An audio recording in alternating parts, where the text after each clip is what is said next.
नमस्कार बंधुगण। आज टॉपिक रे बताबार के जाऊचे कि एंता गोटे लव स्टोरी किछि बरस परे गोटे भयानक है स्टोरी रे बदली गला। आउ इतार अंजाम मुंबई रो श्रद्धा वकर रो दर्दनाक मौत रूपे सामना के आसला। अंजाम भी एंता कि ना केवल बेहरमी से मारला, तार शरीर रो 35 टुकड़ा करिकिना दिल्ली रो जंगल रे राति राति जाइकिना फेकुथुला। ई सबुरो स्टार्ट हला 3 बरस आगरू 2019 रे। श्रद्धा मुंबई रो गोटे कॉल सेंटर रे काम करुला। आउ बापा विकास वकर परिवार संगे महाराष्ट्र रो पालघर रे रहउथिले। मुंबई रो कॉल सेंटर रे काम करला बेले तार भेट गोटे डेटिंग ऐप जरिया रे फूड ब्लॉगर आफ्ताब अमीन पुनावाला संगे हला। हेंता भेट घाट हो धीरे धीरे दुहे दुई को भल पाई बसले आर दुहे संगे रहबार डिसीजन नेले। श्रद्धा जेते बेले ई कथा तार परिवार के बताला तो परिवार वाले सीधा मना कर देले। तार रीजन भी वैलिड थिला कि केंता अनजान अचिन्हा पिला संगे ताकर झी के छाड़ी देथिते। श्रद्धा रो दिमाग रे आफ्ताब रो प्यार एंता चढ़ी थिला कि श्रद्धा तार बापा के मुंह ऊपर कही थिला कि से 25 बरस रो आए निजर फैसला निजे करि पारबा। ई तार परे श्रद्धा घर छाड़ीकिना पलै थिला आ मुंबई रे ही आफ्ताब संगे लिव इन रिलेशनशिप रे रही बसला। बापा संगे झीर रिश्ता खराब हो गला आरु कथबार्ता भी बंद हो जाइतिला। विकास वकर सोशल मीडिया जरिया रे श्रद्धार जानकारी आ खबर रखुथिले, कारण विकास वकर श्रद्धार भल ही चाहूथिले से जेनु भी रहू जहार संगे भी रहू खुशी रे रहू बोली। 2020 रे श्रद्धार माँ रो डेथ हो गला।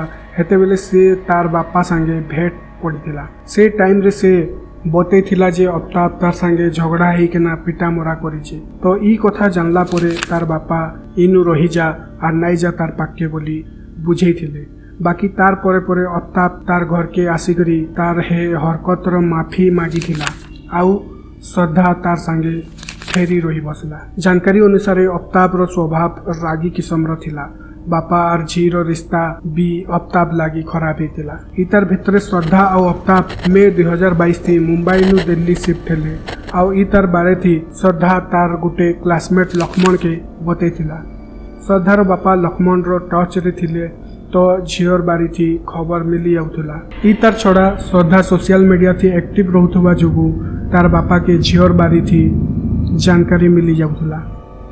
याडे श्रद्धा जेते बेले बिहागर कथा लागुथला तो आफ्ताब तार कथा के टाली दूथला। आर ई कथा के नहीं केना ताकर भितरे झगड़ा भी होथला आर दुहे दुईकर ऊपरे शक करबार भी स्टार्ट करी बसले। तो रिश्ता सुधारबार लगी अप्रैल 2022 रे श्रद्धा और आफ्ताब मुंबई नु हिमाचल प्रदेश आ उत्तराखंड बुली बाहले। ई तार परे 15 मई 2022 रे मेहरौली रो छत्रपुर पहाड़ी इलाका नु आफ्ताब गोटे फ्लैट भड़ा नेला आउ दुई पट हेन के शिफ्ट करिथिले। इतार 3 दिन परे 18 मई 2022 रे फेर थरे दुई कर भितरे झगड़ा स्टार्ट हला। आउ आफ्ताब रागे श्रद्धार बैग चिपिकना मारी देथिला। याडे झीरो हत्यारो अनजान बापा विकास वकर सोशल मीडिया रे नजर रखुथिले, जेंटा कि निजे आफ्ताब श्रद्धार सोशल मीडिया के हैंडल करिकना एंता जनौथुला कि श्रद्धा जिंदा अछि आर तार संगे अछि। बाबा जते बेले भी झी के कांटेक्ट करबा के चेष्टा करथिले तो झीर मोबाइल स्विच ऑफ आसुथिला। झीर चिंता रे बार ट्राई करथिले झी संगे टिके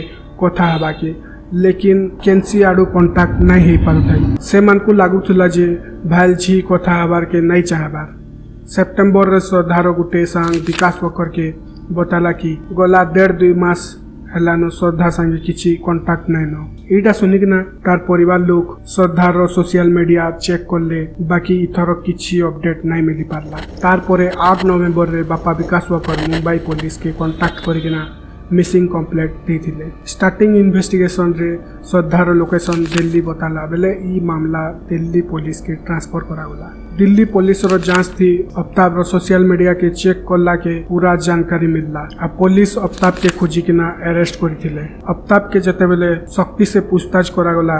आफ्ताब बताला कि 18 मई रे से श्रद्धा के बैग चिपिकना हत्या करला आउ फिर बाथरूम के नहीं करी तार 35 टुकड़ा करथिला, जेंटा के 10 घंटा नो बेसी टाइम लागला। हे टाइम रे से ऑनलाइन फूड वगैरह दारू सिगरेट मगई के ना खाउथला पिउथला आउ फेर बॉडी के काटी बसुथला। आउ सबूत के लुकाबार लगी रिसेंटली गोटे 300 लीटर रो फ्रिज किनिथिला। हेती से बॉडी टुकड़ा मान के स्टोर करुथला। तार परे राति 2 बजे से पाखर जंगल रे बॉडी पार्ट्स मान के गोटे गोटे करी फेकुथला। से इटा भी बताला जे से ई सब गुटे वेब सीरीज देखिकिना सिखला आर एंता गुटे घिनोना काम के अंजाम देला। ई तार किछि दिन परे अफ्ताब गुरुग्राम रो गुटे कॉल सेंटर रे काम कर बसला आर तार संगे आउ थरे डेटिंग ऐप नु फेर गुटे गुटे टुकेल के भेट पड़ुथला आर घर भी धरिकिना आसुथला। इनु इटा जना पड़िছে जे अफ्ताब के तार गलती रो टिके भी गिल्ट नाइ न। जदि ई धरा नाइ पड़ता तो इताके गुटे साइको सीरियल किलर बनबा के टाइम नहीं लगता। से जा हो अफ्ताब एछिन धारा 302 मर्डर आउ धारा 201 सबूत के मिटावार लगी मेहरौली पुलिस रो गिरफ्त रे अछि। पुलिस इन्वेस्टिगेशन एछिन भी चालू छे आहुरी बहुत किछि खुलासा हेबार बाकी अछि। तो बंधुगण जदि भिडियोटा भल लागि छे तो लाइक करुन शेयर करुन आ सब्सक्राइब टे भी करि दउन। मुई आसमी आउ गुटे एंता टॉपिक संगे तब तक बाय बाय गाइस।